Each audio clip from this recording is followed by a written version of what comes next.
고급 레스토랑에서의 비싼 와인, 세련된 농담, 그리고 남들이 모르는 은밀한 거래. 우리는 이것을 성공한 삶 혹은 상류층의 문화라고 부릅니다. 하지만 성경의 시각은 전혀 다릅니다. 이사야 선지자는 이 화려한 고지대를 향해 가장 무서운 재앙을 선포합니다. 왜일까요? 오늘 우리는 죄의 가장 교묘하고 강력한 얼굴을 마주해야 합니다. 배운 자들, 가진 자들, 심판하는 자들 속에 스며든 죄의 파괴력을 폭로하는 로이드 존스 목사의 메시지. 고지대에서의 죄가 우리 모두의 비극이 되는지 지금 확인해 보시죠. 이시야 5장 22절부터 23절은 이렇게 말합니다. 포도주를 마시기에 음감하며 독주를 빚기에 유력한 그들은 화 있을진저. 그들은 뇌물로 인하여 악인을 의롭다 하고 의인에게서 그의 일을 빼앗는도다. 우리는 여기서 이사야 선지자가 자신의 동시대 사람들에게 선포했던 6번째이자 마지막 재앙에 대해 살펴보고 있어요. 다시금 상기시켜드리자면 이사야 선지자는 이스라엘 민족에게 자신의 놀라운 메시지 가운데 하나를 전달하고 있었습니다. 그가 그런 메시지를 전하게 된 것은 그 당시 상황에 대한 선지자 자신의 묵상으로 말미암은 것이 아니었어요. 하나님이 보내신 그 어떤 선지자도 자기 자신의 사고의 결과로 말씀을 전한 적이 없었습니다. 베드로 사도는 이렇게 말하고 있습니다. 먼저 알 것은 경의 모든 예언은 사사로이 풀 것이 아니니 이것은 우리가 말씀을 개인적으로 해석할 수 없다는 것을 의미하는 것은 아니에요. 이것은 말씀이 사사로이 생겨난 것이 아님을 의미합니다. 인간의 사적인 해석이 아니라는 것입니다. 이것은 위대한 철학자가 강론하는 것이 아니며 선견자가 자기의 일치에서 무언가를 보고 그 본 것을 묵상한 뒤 어떤 결론에 도달하려 말씀하는 것도 아니라는 거예요. 그런 것은 예언이 아닙니다. 예언이란 하나님의 종들에게 하나님이 주시는 메시지예요. 하나님께서 선지자들을 일으키신 총체적인 목적은 사람들로 하여금 자기 스스로의 어리석음이 초래한 재앙과 그 끔찍한 결과에서 구원받도록 하는 것이었어요.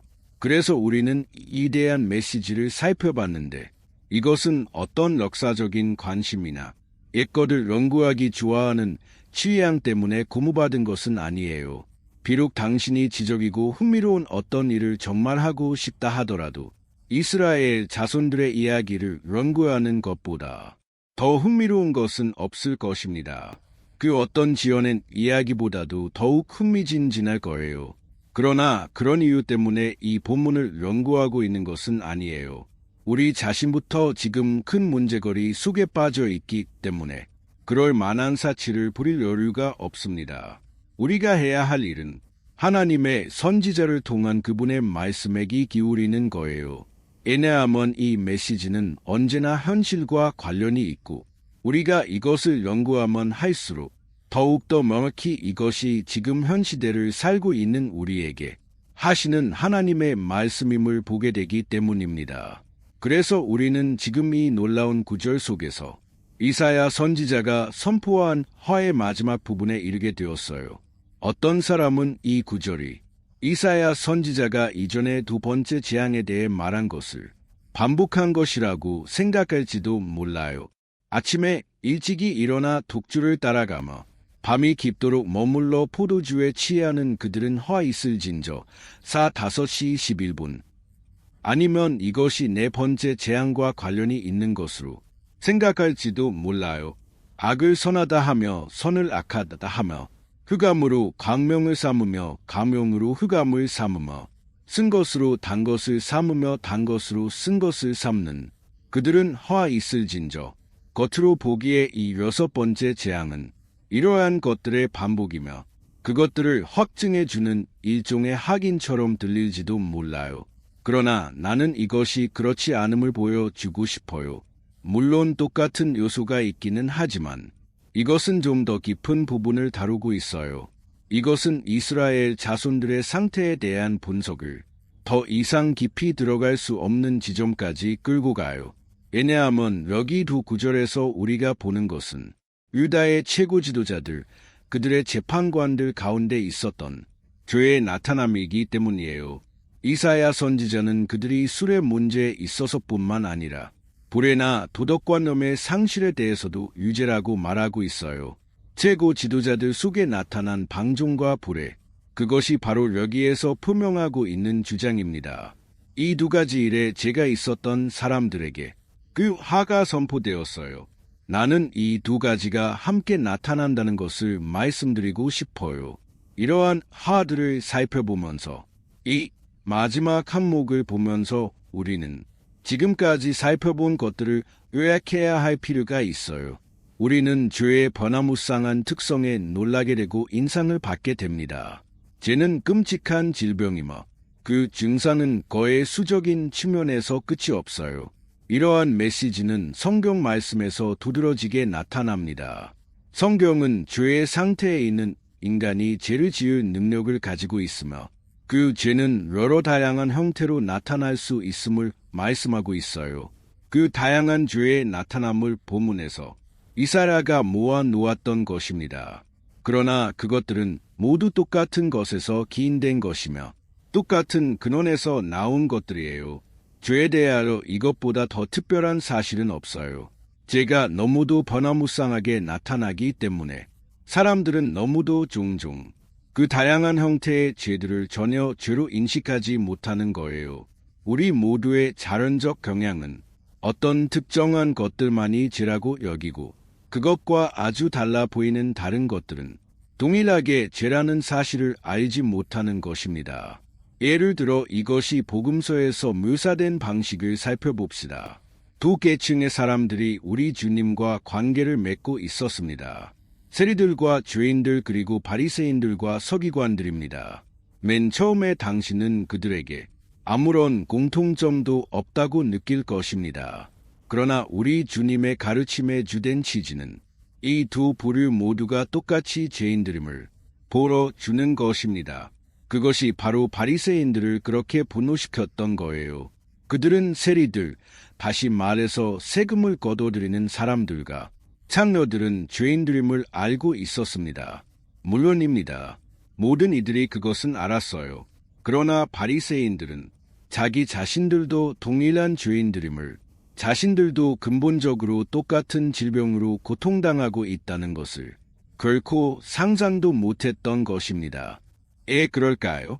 그건 바로 그들이 똑같은 증상을 나타내 보이지 않았기 때문이에요. 그들은 똑같은 행위에 죄가 있지는 않았습니다. 그러나 이 동일한 질병은 엄청나게 다양한 형태의 모습을 만들어낼 수 있다는 거예요. 다시 말해서 자기에는 방탕과 남봉꾼의 산만큼이나 죄의 나타남이라는 것입니다. 이 둘 다 본질적으로 똑같은 상태의 다른 모습입니다. 왜냐하면 궁극적으로 죄란 하나님과의 잘못된 관계이며 어떤 형태를 하고 있느냐는 중요하지 않기 때문이에요. 그것이 하나님과의 잘못된 관계인 이상 그것은 어디까지나 죄인 것입니다. 그것은 높이 존경할 만한 것일 수도 있고 부끄러운 것일 수도 있으며 또는 명백히 치욕적인 것일 수도 있습니다. 그러나 그것은 아무런 차이도 만들어내지 못해요. 사실 나는 보기에 흉하지 않은 그런 죄가 하나님 보시기에 다른 죄보다도 훨씬 더 끔찍한 것이라는 데 대한 주장을 잘 뒷받침할 수 있습니다. 그러나 내가 강조하고 있는 요점은 얼마나 죄가 미묘하고 그 형태가 잡다한지, 이것은 우리를 피해가며 우리를 현혹시키기도 하며 그래서 우리로 하여금 우리가 전혀 죄인이 아니라고 생각하게끔 한다는 거예요. 그래서 선지자는 하나님이 그에게 주신 지혜로움 가운데서 너는 죄인이다라고만 말하고 있지 않고 너는 이런 점과 저런 점에서 죄를 짓고 있다고 말하고 있는 것입니다. 그는 죄의 광범위한 특성을 보여주고 각 개인들에게는 상세하게 구체적으로 말하면서도 죄가 모든 사람들에게 공통적임을 보여주고 있는 거예요. 그것은 이 본문을 공부하는 데서 나타났습니다. 분명히 나타났던 또 다른 것은 죄의 끔찍스러운 힘입니다. 나는 지금 특별히 이 문제를 다루어야 한다고 생각해요. 왜냐하면 나는 이것이 바로 우리 세대가 전혀 이해하지 못하고 있는 부분이라고 생각하기 때문이에요. 죄의 힘은 우리가 현재 겪는 대부분의 문제들의 주된 원인이기 때문에 너무나도 심각한 것입니다. 이것은 이 마지막 화화 속에서 특별히 현저하게 나타나고 있어요. 현대인들은 죄라는 말 자체를 좋아하지 않아요. 현 세대에서 죄의 전체적 개념은 미움을 받아왔습니다. 죄에 대한 성경적 가르침을 비난하면서 설교단상에서 그들의 평생을 보낸 사람들이 그토록 오랫동안 그 존재조차 부인해왔던 죄, 사회적 출현과 그 결과에 대해서 요즘 들어 오히려 흥분하고 있다는 사실을 관찰하고서 나는 종종 미소를 짓습니다. 이것이 그렇게 절박하리만큼 심각하거나 비극적이지 않다면 이것은 정말로 웃기는 일일 거예요. 이 사람들은 결코 죄의 힘을 이해하지 못했습니다. 그들은 죄가 명백한 세력이며 힘이라고 말해서는 절대로 안 된다고 우리에게 말했습니다. 우리가 말해야 하는 것은 어떤 자질이 좀 부족하더라는 것입니다. 우리는 어떤 사람이 나쁜 사람이라고 말해서는 안 되며 그저 좋은 사람이 아니라고 말해야 한다는 거예요. 우리는 죄가 무엇인가를 부정하는 것이라고 들었습니다. 그것은 어떤 자질이 부재라고 말을 합니다. 심리학의 지식을 가진 소위 박학다식한 사람들은 죄에 대한 성경적 가르침에 의해 사람들이 수세기 동안 오도되어 왔다고 우리에게 가르칩니다. 그들에 의하면 진실은 단지 아직 인류가 다 발달하지 못했다는 것입니다. 인류는 나중에 자신이 알게 된 것을 아직 깨닫지 못하고 있는 어린아이와 같습니다. 그러나 그는 성장할 것이고 그러면 어떤 일들을 그때는 더 이상하지 않게 될 것이라는 거예요. 나쁘거나 악하다고 불리워왔던 것들은 인류의 유아기적 특성이며 그러므로 우리가 이내내어야 할 것입니다. 이사야가 했던 것처럼 죄를 비난하거나 또는 화를 선언해서는 안 된다고 그들은 말합니다. 그들에게 이사야의 행동은 끔찍한 것입니다. 이사야가 재앙과 심판을 선언했기 때문에 그 신은 그들이 너무도 미워했던 구약의 신이었습니다. 이 석학들은 우리가 사람들에 대하여 좀 더 인내해야 한다고 합니다. 그리고 우리는 그 사람들에게 아름다운 것들을 보여주어야 한다고 합니다. 그래서 우리는 그들에게 아름다운 것들의 추상화를 보여주고 그들에게 감동적인 이야기들을 들려줍니다. 아마도 당신은 감성적이고 다정한 목소리로 그렇게 할 것이며 다양한 색채의 빛깔들을 비추어 주어 심리적 효과를 연출하려고도 하며 사람들이 기분 좋고 편안하며 행복하게 느끼도록 합니다. 그런 식으로 그들은 곧 더 나은 삶을 살게 될 것이라고 말합니다. 그러나 이제 이런 잘못된 교리의 교사들이 늘어만 가는 도덕성 파괴의 증거들을 보면서 경각심을 가지기 시작하고 있습니다. 그들이 깨닫지 못하는 것은 하나님의 능력 다음으로 세상에서 가장 강력한 힘은 악마의 힘, 죄의 힘이라는 것입니다. 사람들은 원자력에 대해 이야기합니다. 이것은 죄와 비교해 볼 때 아무것도 아니에요. 원자폭탄 하나가 터지면 엄청난 혼란과 재해가 야기될 것이라는 걸 알고 있습니다. 그러나 제가 인류에게 했던 것을 생각해 보십시오. 너무도 지속적으로 비참함을 가져다 준 엄청난 힘이 여기 있습니다. 그리고 이제 이 죄는 마지막 재난 가운데서 우리를 삼켜버리려고 위협하고 있습니다. 죄는 결코 부인하는 것이 아닙니다. 이것은 단지 어떤 자질이 부재가 아닙니다. 그러므로 이것은 교육이나 권면으로 쉽게 다룰 수 있는 것이 아니에요. 죄의 문제는 더 많은 특별위원회의 설립으로 해결될 수 있는 것이 아니에요. 그러나 이것은 권위자들이 여전히 제외하고 있는 것입니다. 최근에 영국 의학협회 보고서를 예로 들어보겠습니다. 2년 동안 활동하면서 보고서를 낸 한 위원회가 있었습니다. 그 보고서는 군보건 의무장교들이 얼마 동안 보고한 사실을 강조했는데 그건 모든 나라에서 놀라운 속도로 성병이 증가하고 있다는 것이었어요. 그들은 이것에 대해 어떤 일을 할 수 있습니까? 그들은 회의를 소집하기 원합니다. 도덕을 가르치는 모든 사람들, 교육의 권위자들과 사회학자들이 교회와 함께 모입니다. 덧붙여 말하자면 교회에 대한 그들의 생각은 도덕을 가르치는 장소입니다. 아무튼 그들은 함께 모여 회의를 하며 이러한 문제들이 처리될 수 있는 몇몇 방안들을 짜내기 위해 노력합니다. 이러한 모든 어리석음은 제가 바로 하나님의 능력 다음으로 우주 전체에서 가장 강력한 힘이라는 것을 그들이 결코 깨닫지 못하고 있다는 데서 비롯됩니다. 우리는 이러한 두 강력한 힘이 당신과 나의 그리고 사람들의 영혼을 얻기 위한 싸움을 벌이는 세계에 살고 있어요. 우리는 어떤 학문적 문제에 직면해 있는 것이 아니에요. 이러한 문제들은 단순한 이론적 관심의 어떤 것이 아니에요. 우리 모두는 사실상 치명적으로, 비극적으로 이 일에 관련되어 있습니다.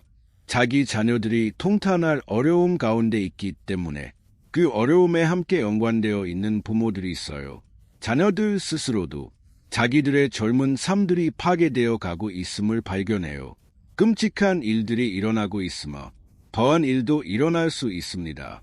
우리 모두가 다 관련되어 있습니다. 그러므로 지혜의 본질은 이러한 죄에 지독하고도 끔찍한 힘에 대하여 뭔가를 배우기 위해서 성경적 가르침에 귀를 기울이는 것입니다.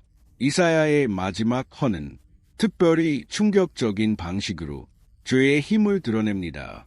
여기서 우리가 제일 먼저 배우는 것은 죄는 사람을 차별하지 않는다는 거예요. 그건 또 하나의 엄청난 오류였어요. 사람들은 어떤 장소에서만 죄를 지을 수가 있다고 생각하곤 했습니다. 그러나 죄는 빈민가에서만큼이나 부유층이 사는 교회에도 만연해 있습니다. 죄에 대한 사실은 이것이 어디에나 일반적으로 있다는 것입니다. 이 재앙의 선포에서 우리는 죄가 이 땅의 최고 지도자들, 재판관들, 의와 공평과 정의로운 의견을 베풀도록 되어 있는 이들에게도 영향을 주고 있음을 보게 됩니다. 포도주를 마시기에 용감하며 독주를 빚기에 유력한 그들은 허 있을진저 그들은 뇌물로 인하여 악인을 의롭다 하고 의인에게서 그의 일을 빼앗는도다. 이사야는 물론 그 자신의 문명의 측면에서 이것을 진술하고 있어요. 그러나 우리는 이것을 현실적인 형태로 살펴볼 거예요. 죄는 사람을 차별 대우하지 않습니다. 그러므로 당신이 만일 사람들을 죄인인 사람들과 그렇지 않은 사람들로 분류할 수 있다고 생각한다면, 그리고 죄인이 아닌 사람들은 그들이 속한 어떤 계급 때문에 또는 그들의 출생, 능력 또는 교육 때문에 죄인이 아닐 수 있다고 생각한다면 당신은 아주 큰 오류를 범하고 있는 거예요. 왜냐하면 여기 본문과 다른 모든 곳에서 주장하는 메시지는 그 누구도 죄에서부터 자연적으로 면역된 자는 없다는 것이기 때문이에요. 죄는 아주 강력해서 이것은 가장 위대한 사람들과 가장 힘있는 사람들도 공격해서 그들을 실패와 부끄러움 가운데로 끌어내릴 수 있습니다. 성경은 일관성 있게 그 메시지를 반복하고 있어요. 물론 이러한 현대의 권위자들 대부분은 구약이 상당히 점잖은 책이 아니라고 말하면서 구약을 싫어합니다. 우리는 거기서 간음과 살인죄를 범하는 다윗을 보게 되며 그런 것을 아이들에게 가르칠 수는 없는 것입니다. 그러나 성경이 다윗의 간음에 대하여 우리에게 말하고 있습니까? 그건 우리에게 죄의 힘을 보여주기 위해서예요. 여기 이스라엘의 왕이 있습니다. 그는 위대한 사람이며 강한 용사이자 훌륭한 시편기자요 놀라운 시인이기도 합니다.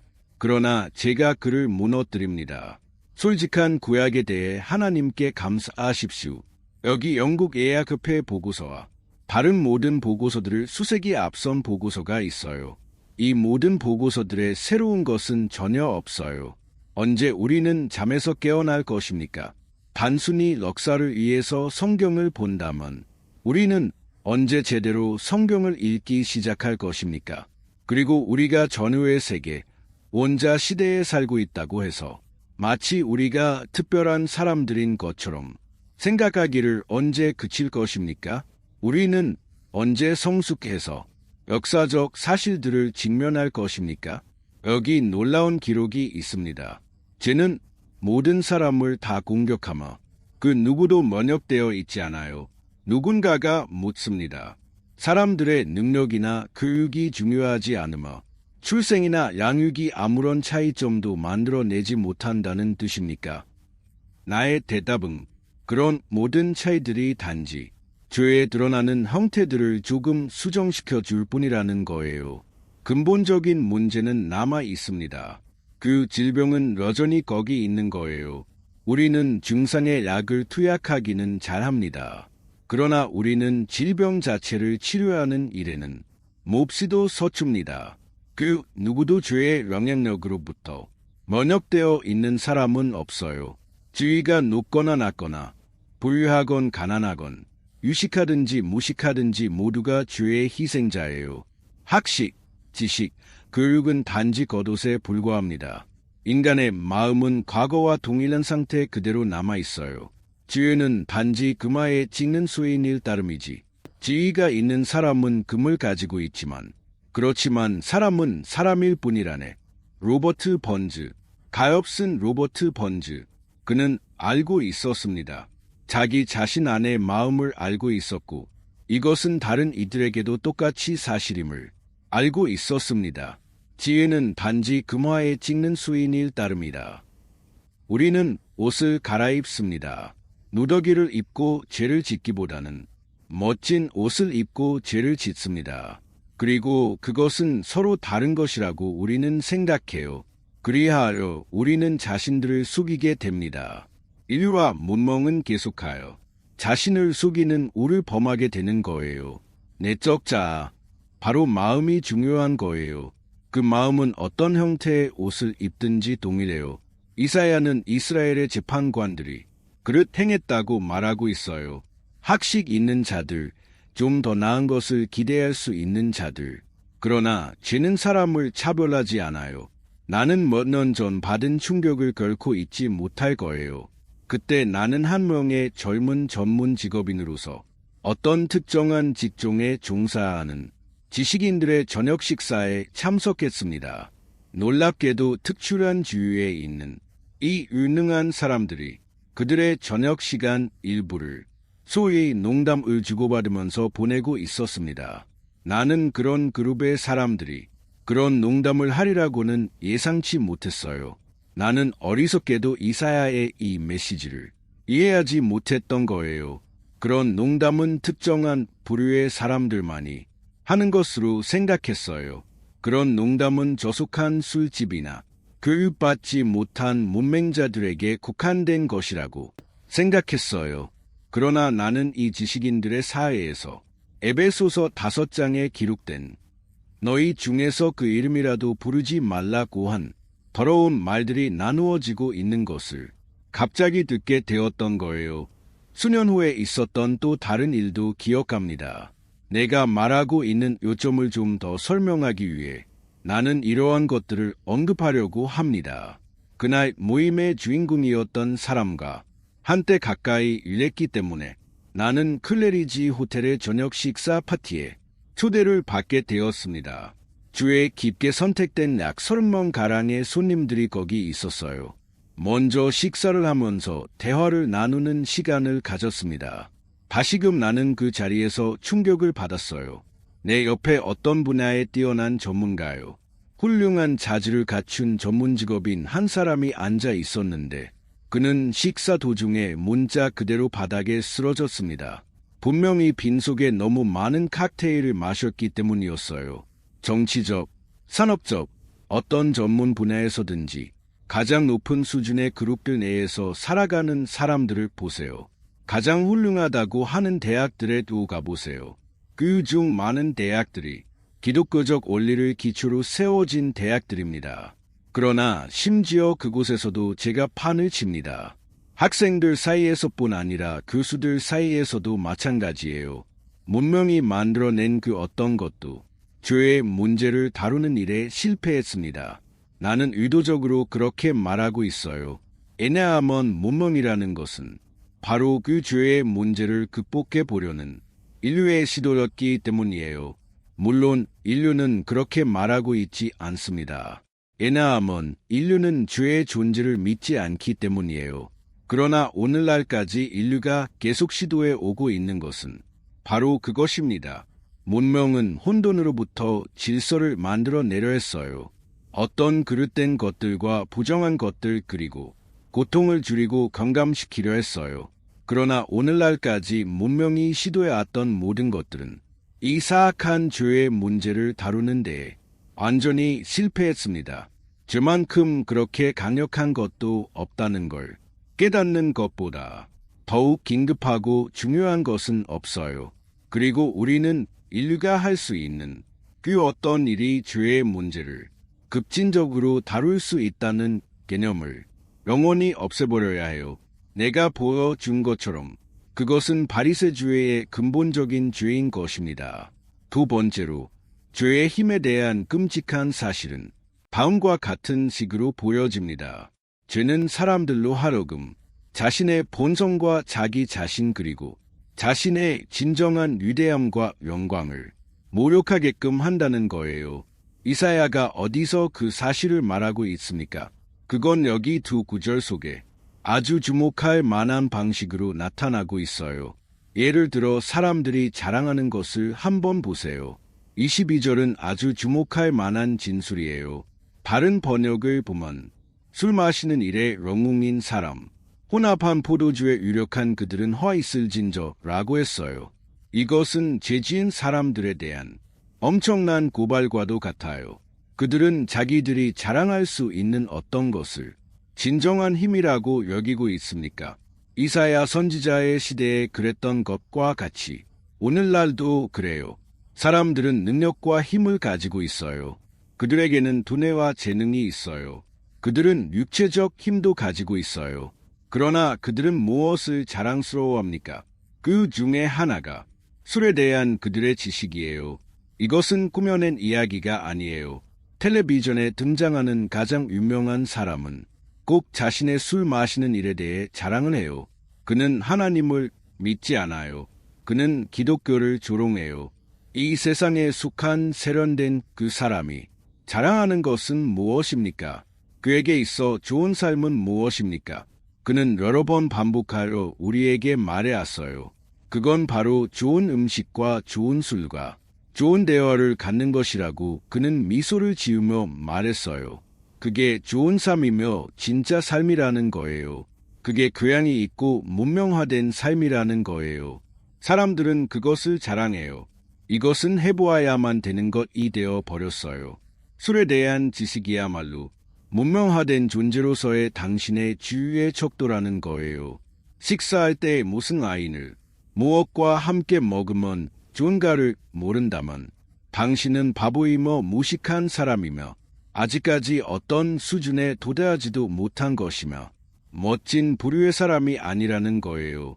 생선 요리와는 무엇을 함께 먹는지, 고기를 먹을 땐 또 어떻게 하는지를 모른다면 그들은 당신에게 당신이 누구인지, 어디서 사는지, 어디서 교육받았는지를 물어볼 거예요. 이것이 바로 오늘날 한 사람을 평가하고 판단하는 기준이 되는 거예요. 그러나 다른 기준이 하나 더 있어요. 이사야가 얼마나 현대적인 메시지를 전했는지를 나는 보여주고 싶어요. 독주를 빚기에 용감한 그들. 나는 지금 거리의 술주정뱅이에 대하여 말하고 있는 것이 아니라 우리가 지도자들로 바라보고 있는 사람들에 대하여 말하고 있음을 다시 한 번 더 말씀드려요. 그들은 무엇을 자랑합니까? 그들은 칵테일을 어떻게 혼합하는지 알고 있다는 걸 자랑해요. 독주를 빚는 것 말이에요. 빚는 것은 혼합하는 것과 똑같은 말이에요. 모든 사람이 그것을 할 줄 아는 것은 아니기에 이것은 자랑할 만한 것이라는 거예요. 세련된 척도라는 거예요. 그 밖에 또 무엇이 있습니까? 그렇습니다. 그들은 포도주를 마시기에 용감하며 독주를 빚기에 유력한 사람들입니다. 동물이 아니라 사람의 힘을 어떻게 평가합니까? 현대적인 질문은 바로 그가 자신의 수를 이겨낼 수 있느냐는 거예요. 다시 말씀드리지만 나는 말을 꾸며내는 것이 아니에요. 이것들은 엄연한 사실들이에요.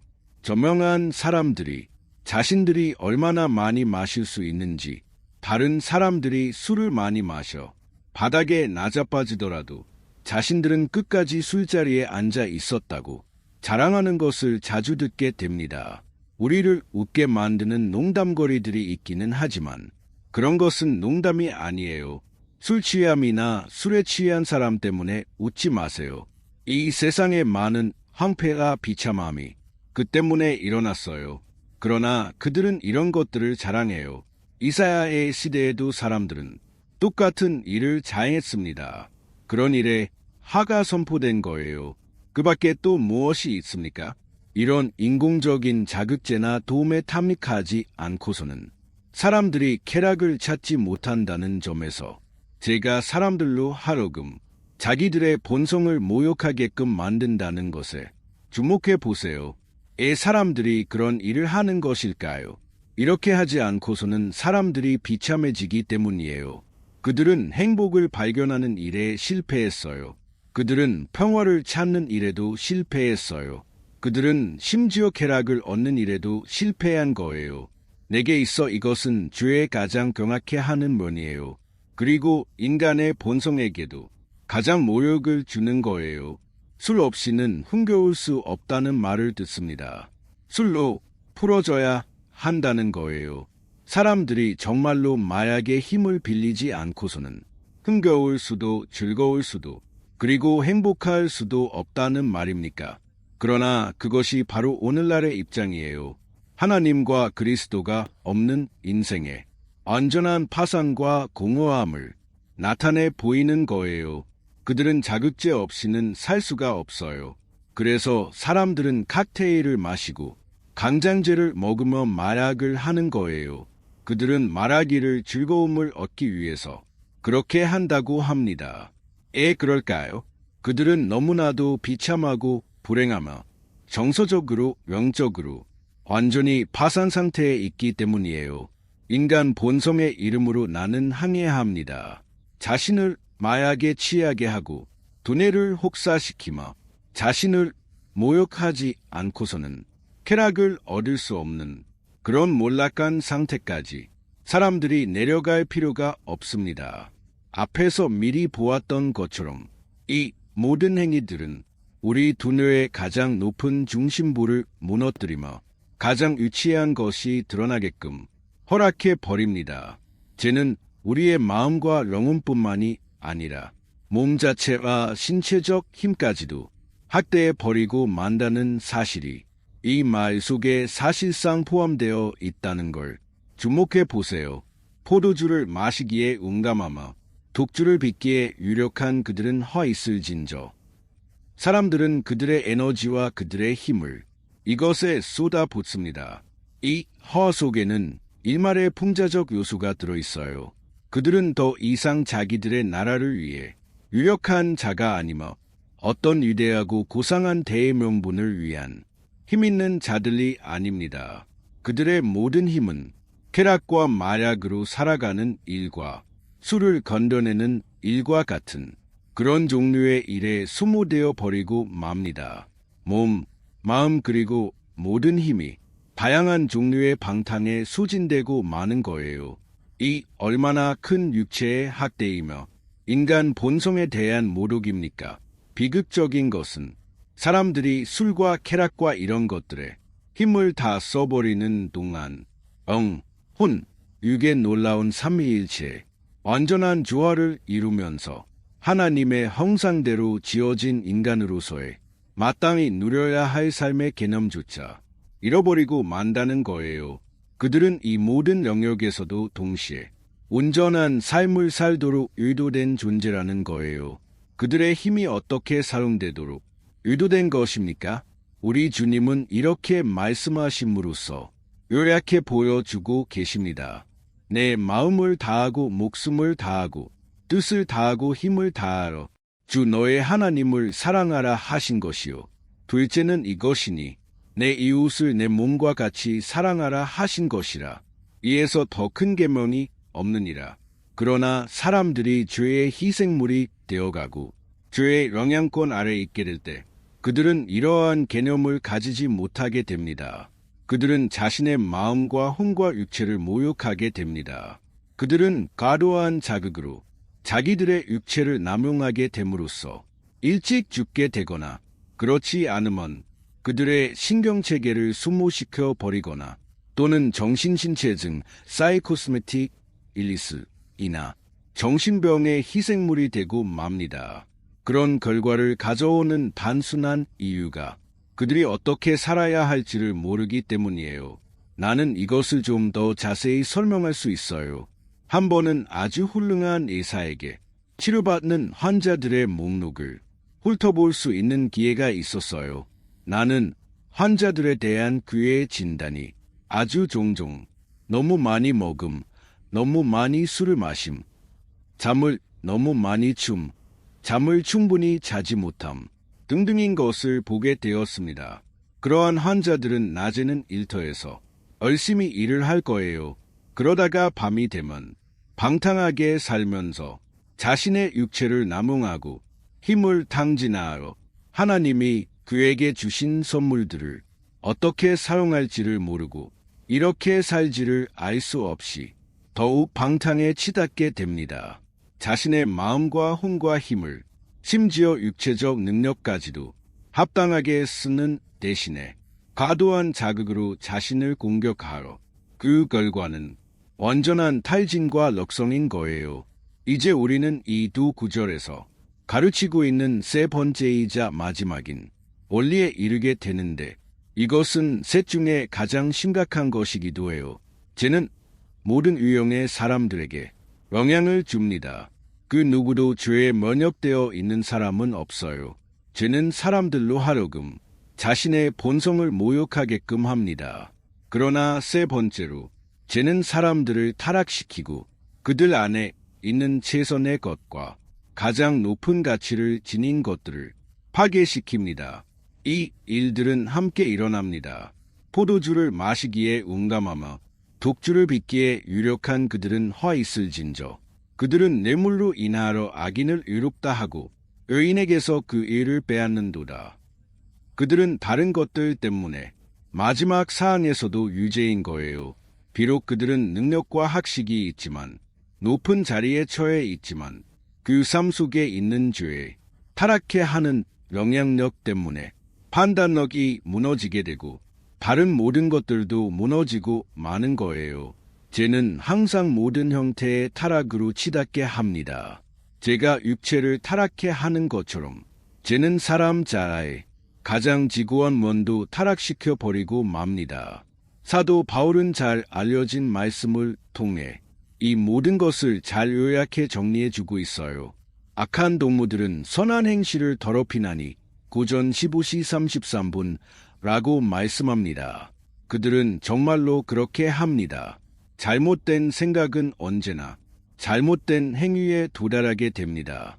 오랜 시간이 걸리는지는 몰라도 반드시 그렇게 되고 마는 거예요. 20세기 사람들의 생각 가운데 가장 큰 오류는 바로 경건함 없이 애로움을 얻을 수 있다는 사고방식이라고 생각해요.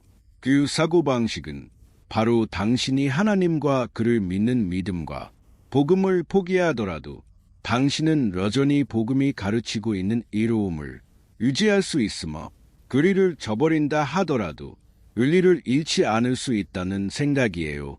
그건 가장 큰 오류였어요. 이것은 빅토리아 시대 중반에 유행되기 시작해서 현 세대에 거의 만연되어 있으며 오늘날에는 그 원인한 영향력을 볼 수 있게 되었습니다. 그러나 당신은 경건함 없이는 이로움을 얻을 수 없어요. 우리가 로마서 1시 18분에서 보았듯이 사도 바울은 이것을 분명히 말하고 있어요. 하나님의 진노가 불의로 진리를 막는 사람들의 모든 경건치 않음과 불의에 대하여 하늘로 조차 나타나나니 이사야 선지자는 이것을 그림 같은 방식으로 우리 앞에 그려놓고 있어요. 정예와 리더십을 행사하도록 기대되는 바로 그들이 먼저 정예를 주무르기 시작합니다. 그들은 자기 자신들의 개인적인 죄와 실패 때문에 그런 일을 저지르는 거예요. 죄는 항상 도덕성과 옳고 그른 것을 판단하는 능력을 무디게 합니다. 죄는 언제나 정의감을 무디게 하는 거예요. 당신의 양심이 영향을 받지 않고서는 계속 죄를 지을 수 없는 거예요. 어떤 죄를 한 번 범하는 것과 100번째 범하는 것 사이에는 얼마나 큰 차이가 있습니까? 처음에는 몹시도 주저합니다. 그럴까요? 앙심이 강력하게 말하고 있으며 당신을 억제하면서 그러지 마. 무슨 일이 일어나는지 봐. 그 결과를 보란 말이야. 라고 경고하고 있기 때문이에요. 그러나 당신이 그 일을 기어코 저질고 만다면 다음번에 그 일을 한 번 더 하기란 더욱 쉬워질 거예요. 그 다음번엔 더욱 쉬워지고 계속 되풀이되면 결국엔 당신의 양심이 아무런 말도 하지 않게 됩니다. 사도 바울에 따르면 당신의 양심이 허인 맞게 되는 딤전사 이 단계에 이르게 되어 사실상 양심이 없는 사람이 되고 만다는 거예요. 죄는 언제나 양심을 부식시키고 무디게 합니다. 당신의 모든 도덕적 가치관과 옳고 그름을 판단하는 능력과 정의감을 무디게 하지 않고서는 어떤 면에 있어서 계속하여 잘못 생각하거나 계속 죄를 저지를 수 없는 거예요. 이것은 분명히 현재 우리 눈앞에서 우리가 직접 보고 있는 거예요. 예를 들어 예언을 한번 해본다면 머지않아 법정에서 배심원 제도가 전면 폐지될 거예요. 그럴까요? 그건 바로 정의에 기초한 판결을 배심원단이 내려주기를 더 이상 기대할 수 없기 때문이에요. 오늘날 사람들은 옳고 그름의 측면에서 사실과 소송 문제들을 바라보지 않아요. 나의 친구 한 명이 4년 전 어떤 데 배심원단에서 봉사하고 있었을 때 일어났던 일을 내게 말해 주었어요. 어떤 사람이 교통사고 범죄로 재판을 받게 되었습니다. 사건에 대한 사실이 법정에 상정되었고 배심원들은 회의를 하러 물러났어요. 배심장이 물었습니다. 어떻게 할까요? 내 친구에게는 대부분의 주장들이 대낮의 햇빛처럼 분명했어요. 재판받고 있는 그 사람은 분명히 유죄였습니다. 그 소송은 판단하기 어려운 것이 아니었고 어떠한 주저함도 있어서는 안 되는 거였어요. 그래서 배심장이 그 질문을 했을 때 제 친구가 이렇게 대답했어요. 이것은 명확한 경우입니다. 그 사람은 분명히 유죄입니다. 그는 다른 사람들도 모두 동의할 것이라고 생각했어요. 그리고 모두 집으로 곧 돌아가리라고 생각했어요. 그러나 상황은 그렇게 되지 않았어요. 그의 동료 배심원들의 태도는 이러했어요. 다음번엔 당신이 걸릴지도 몰라. 당신이 재판받고 있는 사람이라면 유죄 판결을 좋아하겠습니까? 그들은 이런 식으로 말하기 시작했어요. 다시 말해서 그들은 더 이상 옳고 그름의 측면에서 생각하고 있지 않았던 거예요. 그건 더 이상 정의를 구현해내는 나의 문제가 아니라 내게 이런 일이 닥치면 어떻게 하지의 문제였어요.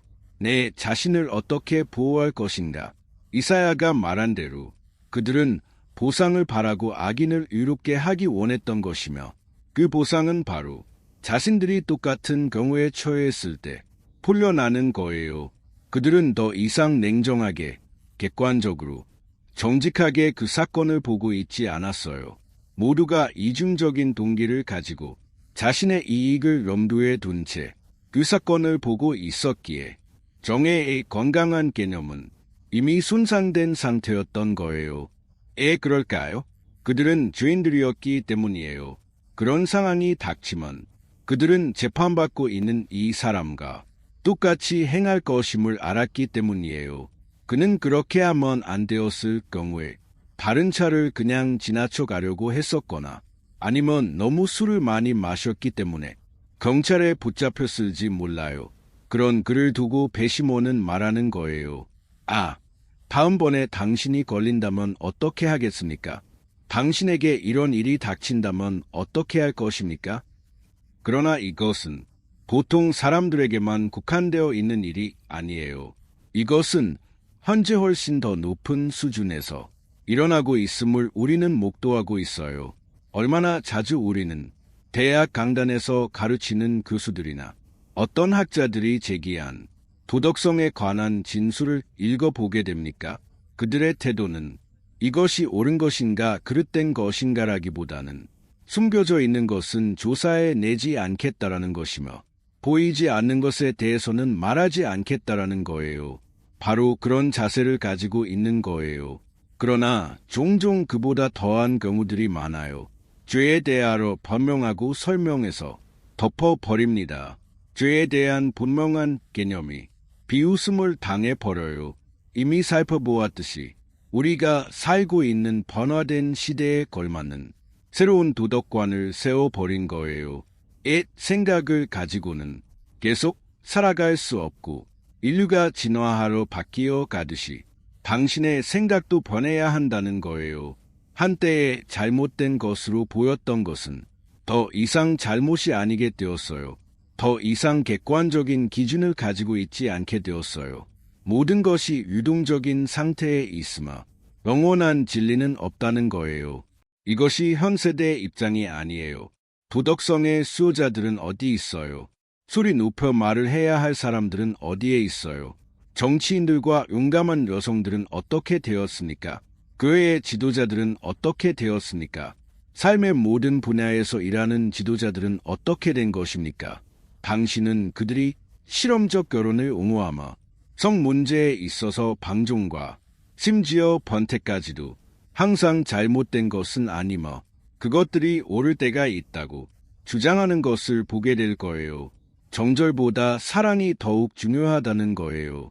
사실상 사랑과 정절은 서로 반대적인 것으로 여겨지는 경향이 있어요. 이런 주장과 경향들에 대해 이사야 선지자는 하루 선포하고 있었던 거예요. 이 모든 것이 다음의 사실로 기착됩니다. 의무감과 책임감은 너무나도 속히 사라지고 있고 봉사의 정신 역시 마찬가지예요. 여기에서 내가 얻을 수 있는 게 뭔가? 최소한의 노력으로 가장 큰 이익을 내게 가져다 줄 것은 무엇인가? 이타심과 자기 희생의 정신은 거의 멀씨를 받게 되었어요. 모든 것에 번명이 덧붙여집니다. 모든 것이 용납됩니다. 우리는 변화에 가는 시대에 살고 있다는 거예요. 선은 검열을 당하고 인격은 비웃음을 당하며 정절과 순결은 구식이며 시대에 뒤떨어진 것으로 여겨집니다. 당신이 행히 경건하며 유로운 삶을 살려고 노력한다면 당신은 박해를 당할 것이며 비웃음을 당하고 사람들의 주소를 받게 될 거예요.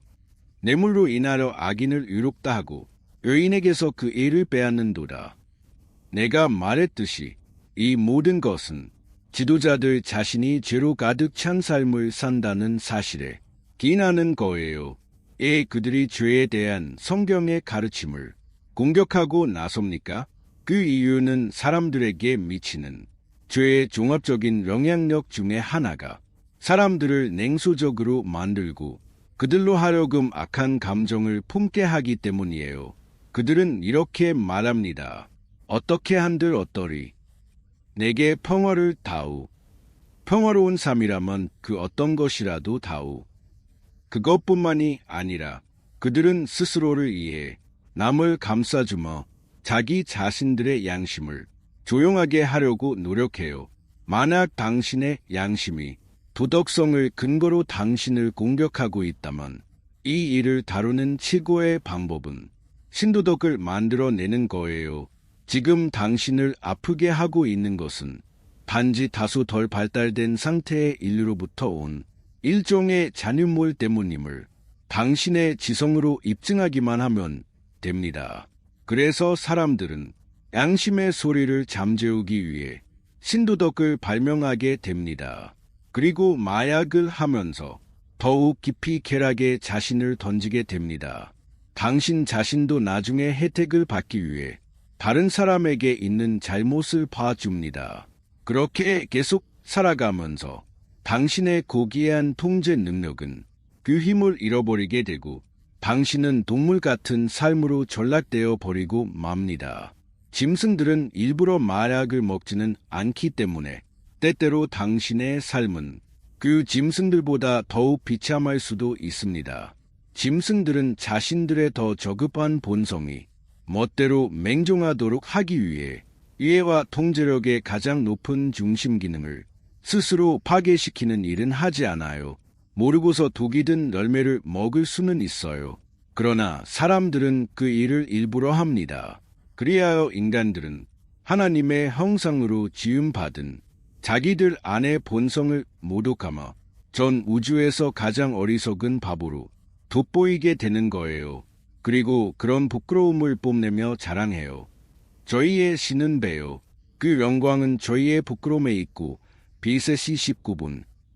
그들은 악을 행할 뿐 아니라 그 일을 하는 이들을 기뻐하고 악을 행하는 일에 서로를 격려하기까지 해요. 성경은 그런 사람들에게 하나님의 진노가 그 위에 머물러 있다는 말밖에는 해줄 것이 없어요. 그렇게 살고 그렇게 생각하는 사람들에게 화가 있을 거예요. 당신 자신과 하나님을 모독하고서 그 결과를 피할 수는 없어요. 당신이 그럴 수 있다면 하나님은 하나님이 아니실 거예요. 하나님은 이런 일을 다루셔야만 해요. 그는 이런 일에 벌을 내리실 수밖에 없어요. 그리고 그는 그렇게 하실 것이라고 우리에게 말씀하셨어요. 그는 우리에게 경고하신 거예요. 그분의 화를 선포하셨어요. 우리에게 죄를 드러내 보이셨어요. 우리가 이해하고 회개할 수 있도록 이러한 일들에 대해 생각하고 인식할 것을 부탁하셨어요. 복음을 전하는 일은 하나님께로부터 온 이 추청의 메시지를 내보내는 거예요. 허는 하나님의 마지막 말씀이 아니에요. 그분은 우리에게 우리의 위치를 깨닫고 악을 중지하라고 말씀하십니다. 잠자는 자여 깨어서 죽은 자들 가운데서 일어나라. 그리스도께서 내게 비치시리라. 이것이 바로 당신이 갈망하는 삶입니다. 그렇지 않습니까? 이것이 당신이 갈망하는 행복이며 당신이 간절히 원하는 기쁨인 거예요. 물론 그렇습니다. 우리가 그런 갈망을 가지는 것은 옳은 거예요. 그러나 그 갈망이 이루어질 수 있는 길은 하나밖에 없습니다. 그 외에 다른 길은 당신을 비웃고 현혹시킬 거예요. 다른 길은 당신을 계속 이끌어 결국에는 비참함과 절망과 불행에 그리고 궁극적이며 안전한 낭망에 빠지게 할 거예요. 이 모든 것에서 빠져나오는 길은 하나밖에 없습니다. 더 많은 교육도 아니며 대통령 특별위원회도 아니며 새로운 국무부도 아니며 부도덕성의 문제를 다루는 특별한 권한을 가진 새로운 내각의 수상도 아니에요.